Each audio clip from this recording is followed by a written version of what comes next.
Our next speaker brings an energy that only a few people on this planet have.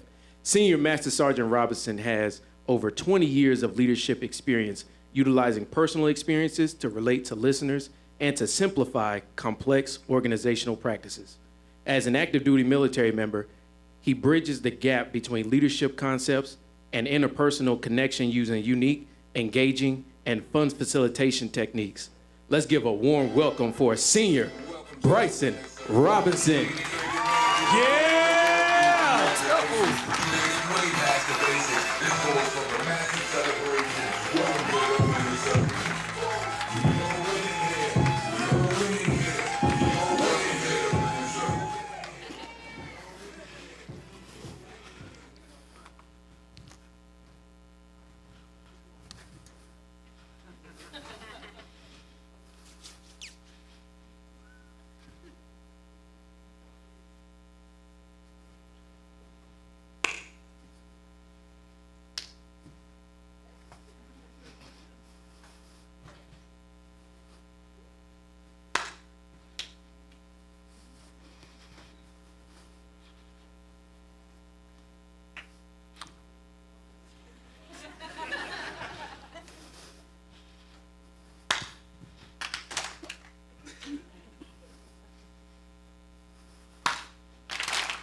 It's incredible what we can do with leadership. Without using a word or giving a demonstration, everyone knew exactly what to do. It's almost as if establishing culture is innately created in our being. And when everyone knows exactly what to do, and everyone has the correct idea of the action that we are about to take, we can create music. COGS, how we feeling? I love y'all. As it was said before, my name is Breyson Robinson, and I have over 20 years in leadership experience. And in that 20 years, I've been struggling back and forth with a question. And that question is, are leaders born or are leaders made? And I know what many of you are thinking. Hey, leaders are born from their experiences. We live, we learn, we grow from the opportunities that we've been given. And that's absolutely true. However, if I can ask everyone in this room to think right now about the greatest leader that you ever came in contact with, the characteristics that made them a great leader, we understand those characteristics can't be taught. You can't teach someone to care. You can't teach someone to persevere. I can't go to Martin Luther King and say, hey, bottle up your charisma and pass it out to everyone here. What is it about those leaders that we connect with? How can we harness that? And how can we share it with others? Great leaders understand what to do in moments of crisis. Great leaders keep a level head. And great leaders ask great questions. And it's through these questions that I developed the talk that I'm going to share with you today that's entitled Leading from the Center. Now, I'm sure many of you have heard the concept of leading from the front, right? That's what we do. We lead from the front, warheads on foreheads, yeah. right? And leading from the front is awesome. However, what I've found in my personal experience is that when we lead from the front, we put ourselves in a position where our followers almost see you as untouchable. That could never be me. I could never achieve that level of success. I could never be that calm when my number is called and it's my responsibility to get my team from point A to point B. How do we get there? Again, leaders ask the right questions, right? If you could turn your attention to these boards here, you will see two circles, right? Now, I will tell you that one circle is in fact larger than the other circle. By a show of hands, who thinks the blue circle is bigger? Few people, all right. What about the red circle? How many people think the red circle is larger? Okay, so we got about 50-50. Here's why being the leader is so incredibly important. None of you have ever met me, very few of you, a day in your life. But just because I have the clicker and I have the microphone, I cause you to question all your God-given common sense. These circles are exactly the same size. So why are leaders so important, right? How do we effectively lead from the center and passing information to those that trust us because we have the keys to their next destination? That's what we're going to discuss today. So when we talk about leading from the center, we might be asking, who is typically at the center? NCOs, raise your hand. Love my NCOs. You hear it often. You guys are the backbone of the Air Force, right? Without you, we're Gumby, right? Can't stand up straight. We can't do what it is that we need to do without our NCOs. And yet, I personally feel that we do the least in developing you for the roles that you are about to take on. Our investment of time, energy, resources should be in our NCOs. And these are the leaders that are at the center of the organization that feel like they are not at the point where they can yet make decisions. They're not the top dog. How could they possibly influence? I'm talking to you today. A couple warning signs if you're at the center and you may not be an NCO, but you may feel it, right? Frozen center. Has everybody heard that before? I heard some people who said no. So for people who said no, let me ask you a question. You ever had a hot pocket? Right?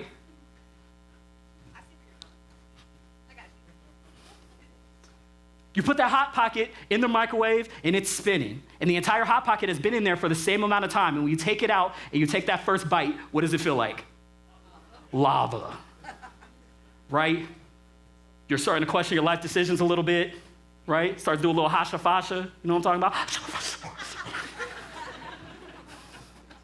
Right? And then a couple of bites later, frozen solid. How did we get to the point where our most important part becomes the frozen part? And what can we do to change that? There's a number of things that we can do. Now, I'll tell you, I use my life as a case study, and I don't know how my wife feels about it. She's in the front row. Right? But I use my life as a case study, right? I learn and I grow through different elements of my life. And there's a number of things that I've learned that we can do to break through. So I need everybody to repeat after me. Say, I have a superpower. Now, don't none of y'all just take off through the ceiling on me right now. Please don't do it. One more time. I have a superpower. That superpower is what makes each and every person in this room unique. I don't care what your background is. I don't care where you came from. I don't care what you think about yourself. You have a superpower. You have a way of doing things with a certain sauce that can't be duplicated. Right? Some of you say, well, I don't really do anything really well. You know, I play video games. That's commitment. Right? You have something about you that makes you a valuable asset to your team. And because you're such a valuable asset, you are not replaceable. I know many people in this room have heard that. Hey, you're replaceable. Go home at 4:30, right? We say that statement with such good intentions. We say it to say, the job really doesn't need you that much. Go home. Spend time with your family, the people who really need you, right? What I would tell you is that we need you too. There's not a room where you occupy space where you are not needed. You're a valued member of our team, and a day without you is a day that I don't want to live. You're needed. You're valued. You're not a number. You're not a position on a UMD. You're not replaceable. And in understanding that, we further understand that our job, if you feel like you have a superpower, is to use it in service of others. We serve everyone. There was a day as an airman, I'm like, man, when I become a senior NCO, man, I'm not gonna do nothing.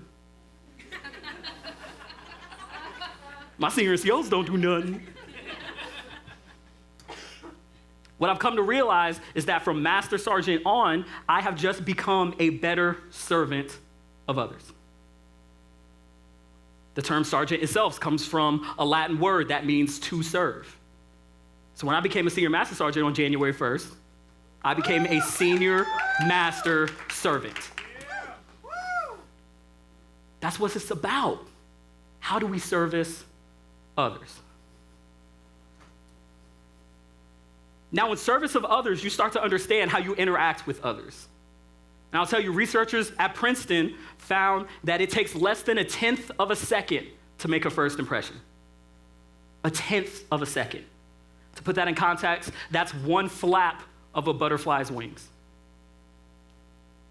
In 1/10 of a second, you're already making a first impression about someone. That first impression is divided into 2 different categories. The first is attractiveness, right? You're looking at the symmetry of someone's face, right? The color of their eyes, the color of their hair, lack thereof, right? And the second category is trustworthiness. Within 1/10 of a second, you are determining if you can trust someone or not. As leaders, how important is that first impression? It's very important. But I'm going to tell you a story about a time where I messed it up bad. I'll set the scene in 2008. If you weren't born, don't talk about it. 2008, I had just graduated tech school, and I was blue, and I was on fire. I was ready. I'm about to go to my base and be the best airman that I know how to be. I'm about to set this Air Force on fire. They won't know what happened when Breyson Robinson gets there. I was excited. I got my orders in hand. I flew to my base. I landed, and first thing I did is I called my sponsor. I picked up the phone. I said, "Ma'am, I'm here." It was a senior airman, right? And I'm over here giving reporting statements and stuff. I didn't know any different, right?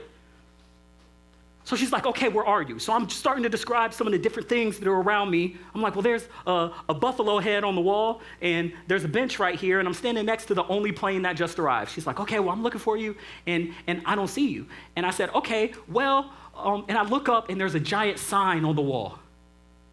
And I said, "What's the name of your airport?" She says, "Minot." I said, "Great. I'm at a sign, and it says, 'Welcome to Great Falls.'"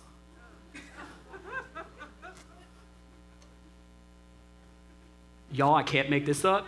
She said, "Oh my God, I'm gonna call you back," and hung up. Y'all, I'm freaking out. I don't know what's going on. So I'm like, man, like a senior airman just hung up on me. Like, this is bad. Let me go get my bags and try to figure this out. So I gather up my bags, and I see a young man standing behind the rental car counter, and I go and I engage him. I said, "Sir, this may seem like a crazy question, but where am I?" He said, "Oh man, you're in Great Falls, Montana." My heart sank to the pit of my stomach. It's like one of those days where you wake up and you felt like you got too much sleep. You stretch and you look at the clock. You're supposed to be at work an hour ago. Times 10. I didn't know what to do. I was freaking out. I called my parents. I said, I know you guys are proud of me, but this is about to be the shortest Air Force career you have ever seen. I'm gonna be in the record books and not for the right thing. So I'm panicking and my phone rings. I pick up the phone, it's my first sergeant at Malmstrom Air Force Base. He said, is this Airman Robinson? I said, sir, Airman Robinson reports his order. Yes, sir. I'm not even supposed to know a master sergeant at this point, much less talk to one. He said, hey, seems like you got a little turned around there, bud.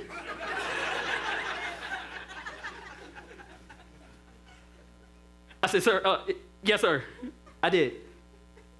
He said, I'm on my way to come and get you. So I gather my bags, I run outside, and it's a blizzard outside.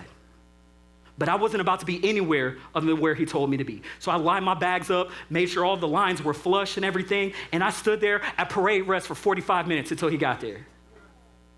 By the time he got there, I had 4 inches of snow piled on top of my head. I needed to redo this first impression, guys. I was way past the 10th of a second. Way past it. This gentleman pulls up in his Mini Cooper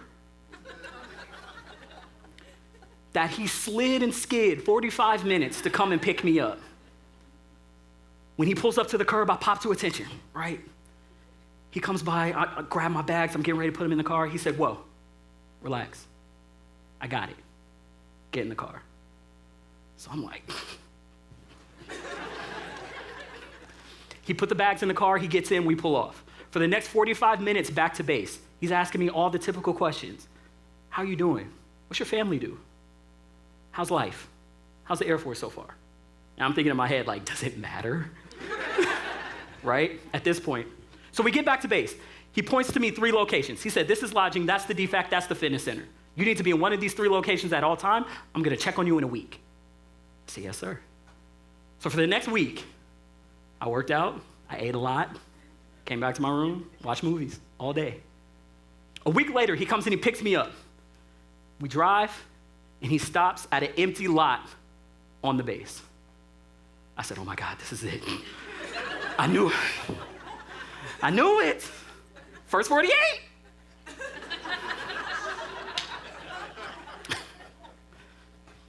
He says, hey, Airman Robinson, this is the location of our new fitness center.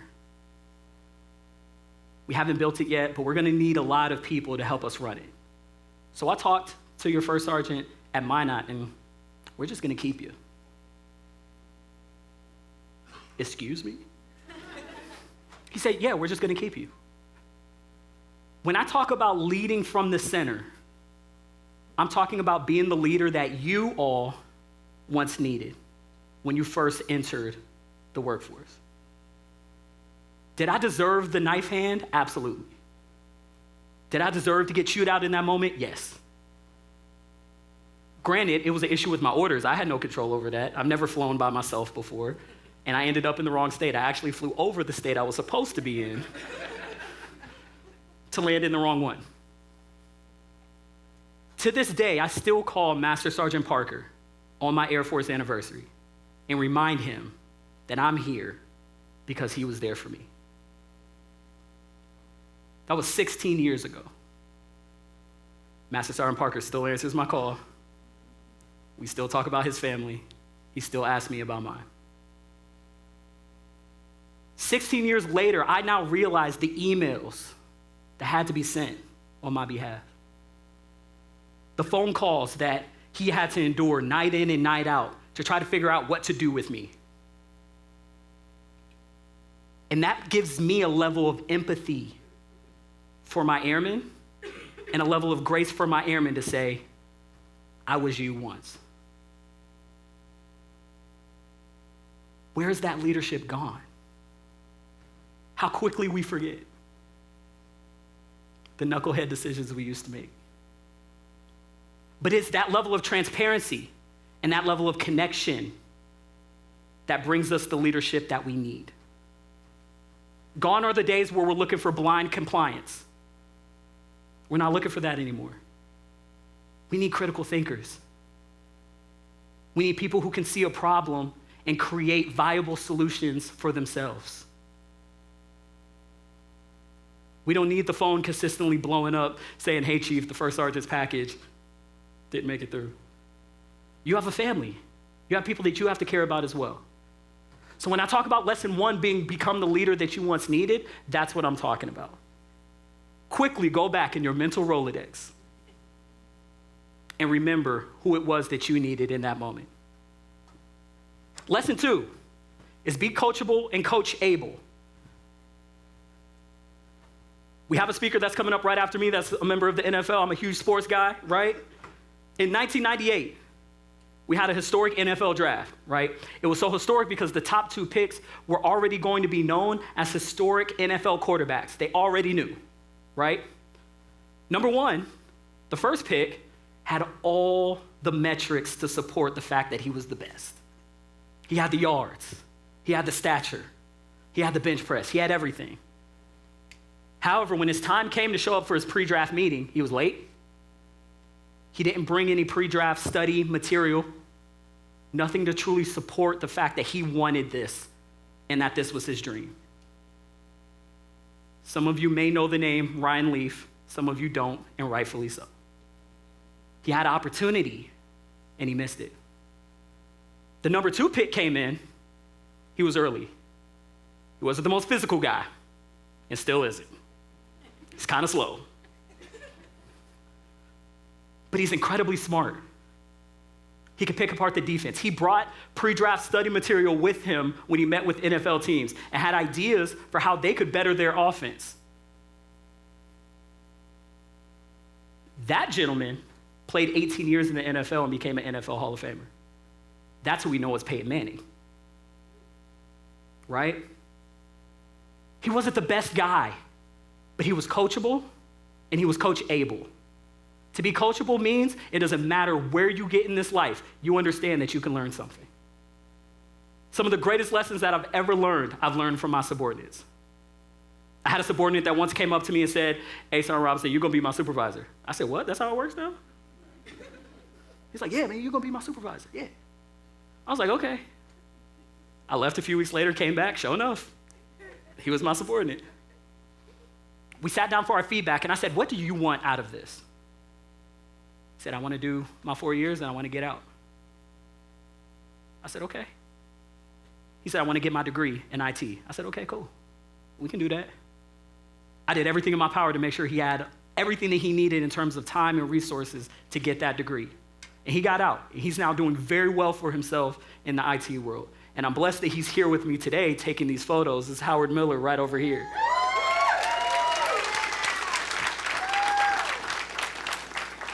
The lesson that I learned from him is that my vision and my goal for the United States Air Force doesn't trump his. It's not my job to retain you at all costs. It's not my job to try to influence your thinking and shift your vectors towards something that I deem as important. What you find is important is now important to us. Let's make it happen. I was coachable in that moment, but I'm also coachable.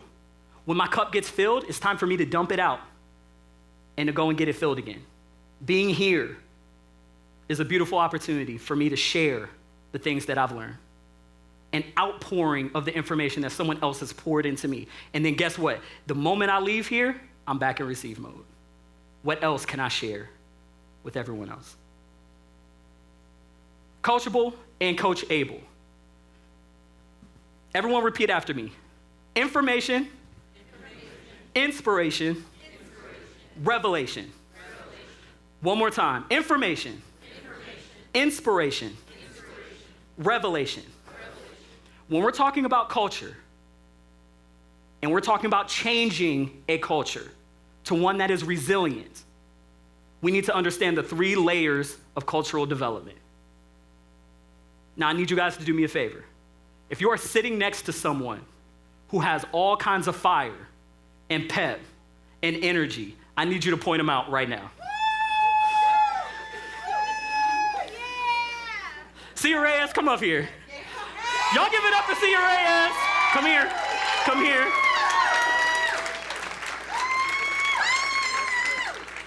Now, Cia Reyes is here to help us out with these 3 layers of cultural development. So, ma'am, the job is super easy. You ready? Okay. I'm going to give you a message, and I just need you to share that message with everyone else here. That's all you got to do. You can literally just say what I say. Okay. It's perfectly fine.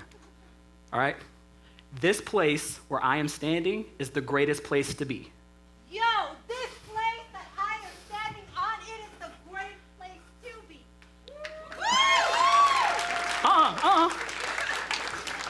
3 layers, all right? So it sounds like some of you believe her, right? Okay. Now, the exchange that I had with her was just simply sharing information. In your opinion, is sharing information enough to change a culture? It's not. There is no AFI. There is no doctrine. There is no speech that's going to change a culture by itself. Yet we so often rely on that to affect change. Information is just that. It's just a message. It doesn't inspire you to do anything, and it doesn't challenge you to do anything. So we need to go another layer deep. All right? So, man, you ready? Okay. I'm going to share with you a message. I need for you to share that message with the rest of the team. I need for you to share this message as if you need for them to agree with what it is that you're saying. Okay? Give it all you got. This place where I am standing is the greatest place to be. This place where I am standing, it is the best place to be. It is the best place that you need to be in today, right here, right now, learning from the best.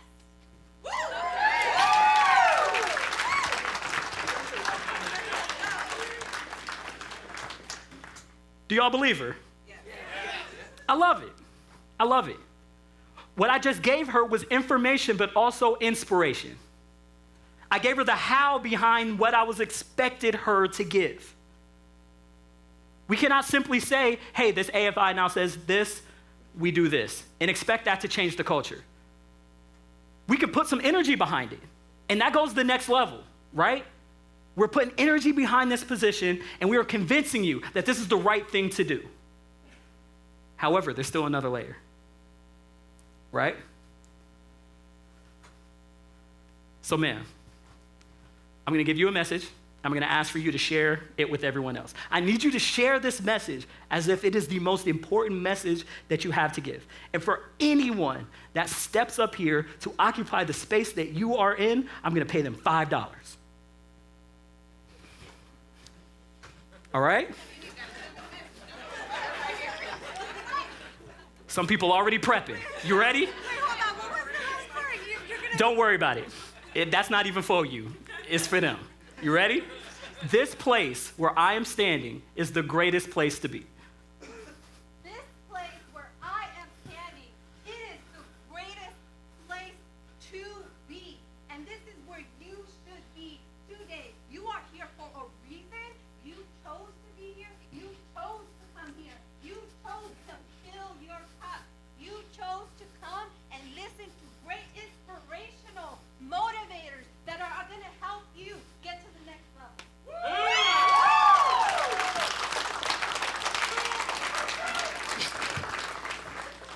She was like, 3 layers, okay.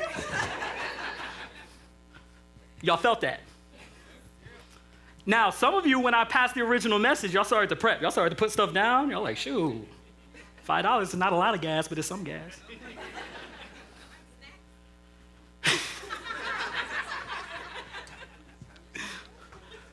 Revelation occurs when the receivers of the message can see how they fit in with your message.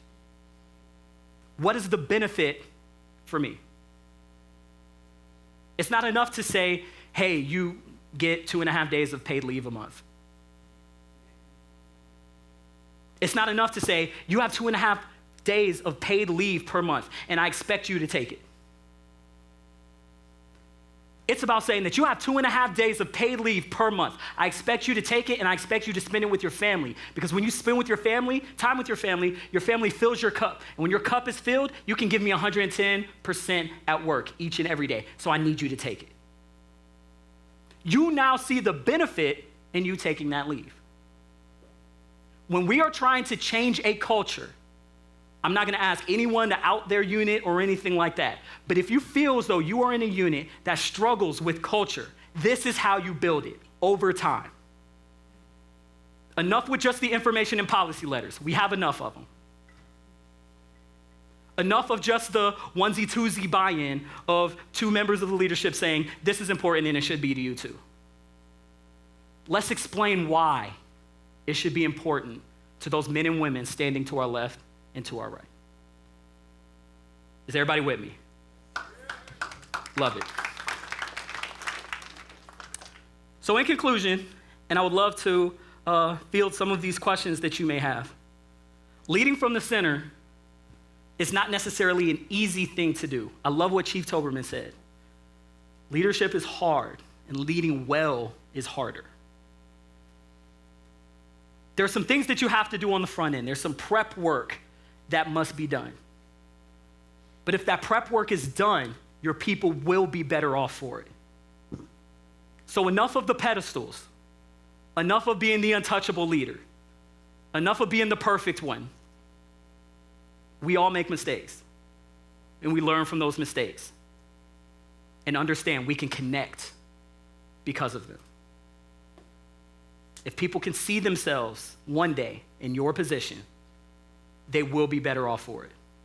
And that is how we develop buy-in. Everybody got me? Love it. Thank you.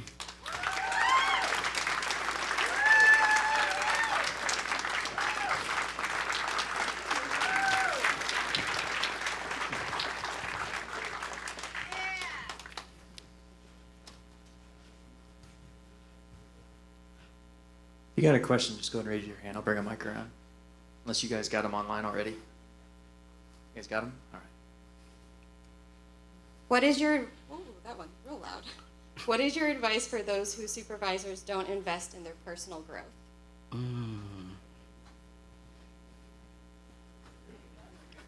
So y'all just gonna put these eggshells up here, huh?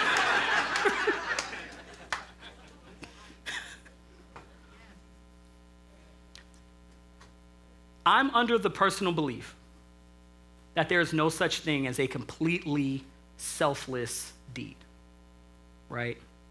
We all do something because it brings joy, happiness, fulfillment, accomplishment to us, even if that means investing in others. If you have a supervisor that does not invest in your professional growth, I would challenge you to understand that that supervisor has never seen the benefits of investing in their subordinates' growth. They haven't realized how much easier their job becomes when their subordinates are taken care of. When their subordinates are invested into, fed into, well learned, right? When they have autonomy to do the job that they were assigned to do. The benefits are endless.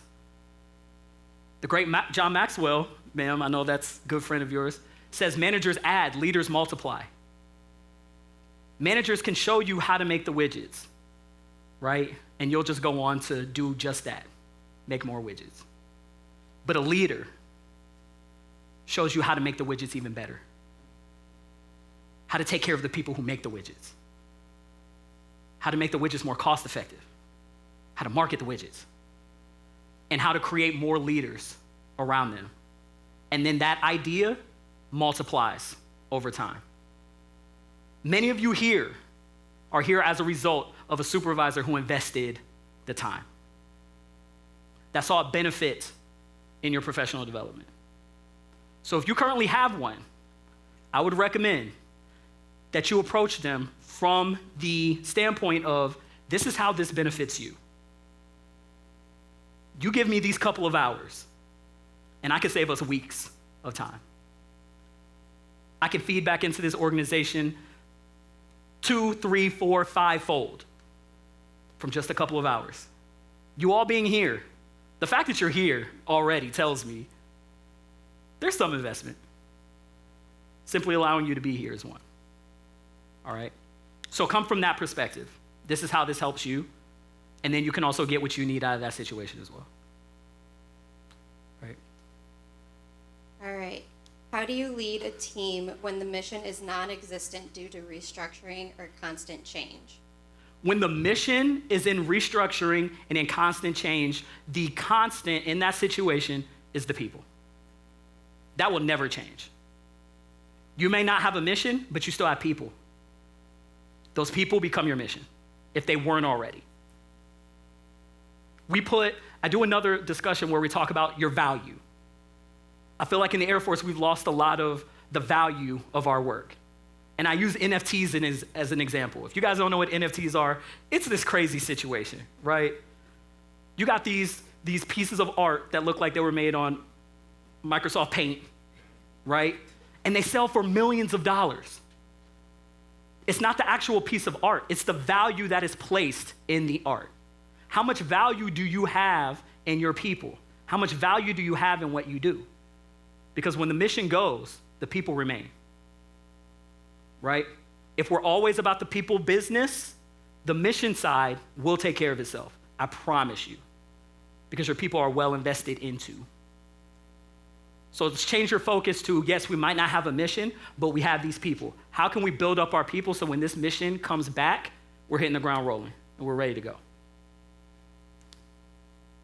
All right. How do you fill your cup when you have exhausted all your leave?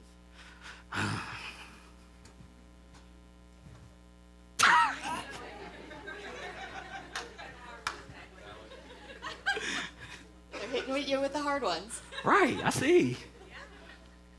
How do you fill your cup when you've taken all your leave? Okay. I'll say this. When I joined the Air Force, I was a huge introvert, right? Little A1C Robinson was incredibly concerned about the opinions of others and how that would eventually affect my views of myself. If I made someone mad that day, it was a bad day for me. If I didn't get a certain project done in the way that everyone else wanted to make it done, I was really down on myself. What changed that perspective, and there's a couple of people in this room who participated in that program as well. In 2010, I was a member of Tops and Blue.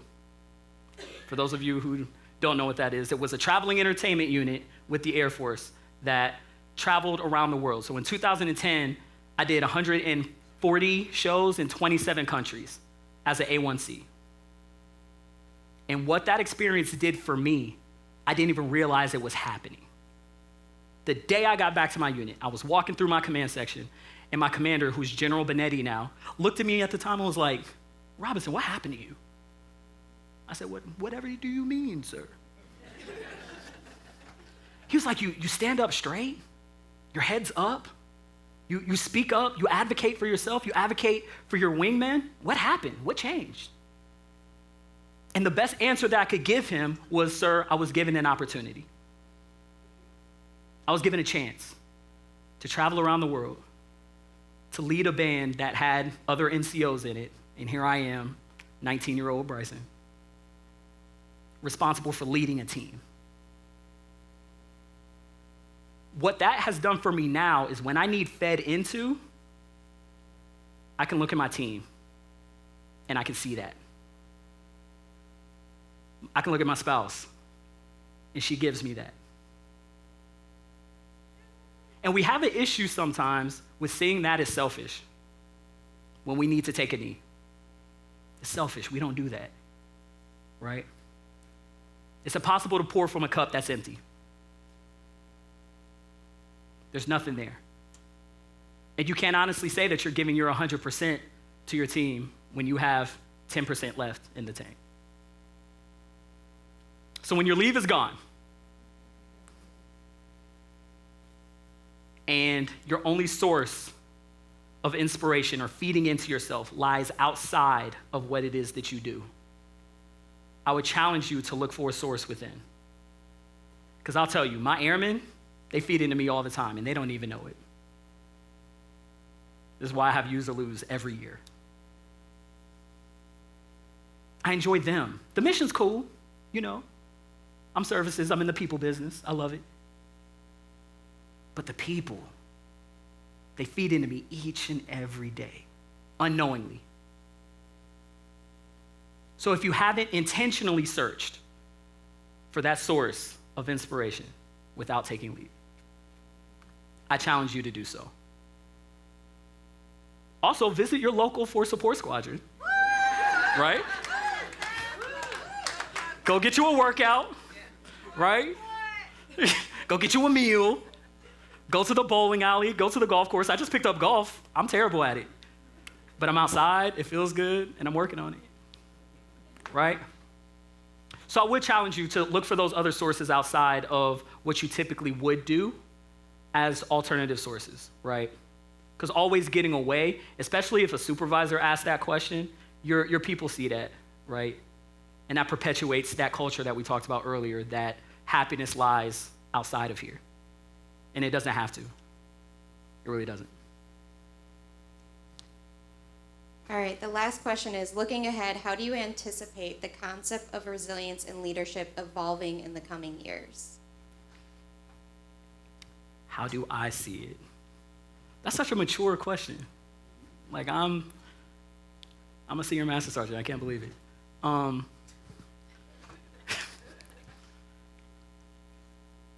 Resilience has to be ingrained and weaved into our daily lives and into our daily operations. The issue that we typically find in times of resilience is that we're too reactive. A suicide happens, and now it matters. Right? I'm sure many of you in this room have probably went through a personal trial or tribulation in your life. And then your first sergeant may have their first conversation with you. It's too late. We had an opportunity to build that rapport for months. So if you ask me, where do I see it going? I see it going in a positive direction because I have faith in each and every person in this room that we can drive it there. I see it becoming a part of our daily construct to care. Because I'll tell you what, the conflict that we're getting ready to go into, we need it. We need to be there for each other. And I know it's difficult at a time where social media is taking over all social aspects of your life, at a time where you'd rather Uber Eats to wherever you're at versus going and having lunch with someone. You can stay in your pajamas all day. It's great, right? We miss those vital connections that we need to not only survive as human beings, but also to survive the next conflict. I need to be able to trust you. You need to be able to trust me. If we're gonna be in a DFP together, I should know you in and out. We don't have to agree, but I should know you. And that transparency, that connection is what we need. Resiliency is important, but far too often we're too late getting to the party. So I expect that we will take a more proactive approach to resiliency. And this event is a very good sign of that. So I appreciate all of you for coming. Your time is the most valuable asset that you have to give. And the fact that you are spending it with me means the world to me. So much so that we got time for one more question. Go ahead. I'm glad you caught that over I got there. you. Are there any resources, books, or tools that you would recommend to those looking to further explore the topic of resilient leadership? I normally have a book slide. Okay. A few books. So I was working at headquarters AFSOC in protocol right over at Hurlburt Field, and I had Chief Master Sergeant of the Air Force Wright for his first immersion with AFSOC. And I cornered him, and I asked him, I said, sir, what's a book that you recommend I read? He's like, well, do you read books? I said, nope. But I'll start. He said, okay, leaders or readers, the very first thing that I want you to read is The Alchemist. It's the very first book he gave me. Great book for anyone who's ready. If you're struggling with figuring out the journey of your life and how to take one step after the next in getting towards the aspirations that you have for yourself, The Alchemist is a great book. Another book that he recommended is The 5 Gears. It's another great book. Whole concept of that is we go through our daily lives at work, the daily grind, we're in 5th gear, and we're just buzzing through everything, right? We're killing it. And then we get home, and we want to stay in 5th gear. Home ain't built for 5th gear. Downshift, right? Slow it down. So those are 2 good ones. One more that I'll recommend, shameless plug for my mentor, Chief Master Sergeant Bob Vasquez, retired at the Air Force Academy. He wrote a book entitled, So You Want to Be the Chief. All right? I'm one of the very few weirdos as a staff sergeant that said my goal before I leave here is to be a command chief. That is my goal because my entire career has been influenced and shaped by incredible command chiefs. And I would love if I could be that for someone else one day. Right? So You Want to Be a Chief is 8 steps. It's an 8-step or a 12-step book that actually tells you the steps that he took towards becoming a chief. And they're all practical things that anyone at any level in any profession can start working on right now. All right? So those are 3 that I would recommend. All right? All right, so back to the time thing. I really mean it. You guys spending your time here, it really does mean the world to me, so thank you. We'll be enjoying the beautiful Florida weather over the weekend, but then we're back on the road headed back to Moody after this weekend is over. But thank you all for your time. Thank you all for your commitment. I appreciate what you do. All right, thank you.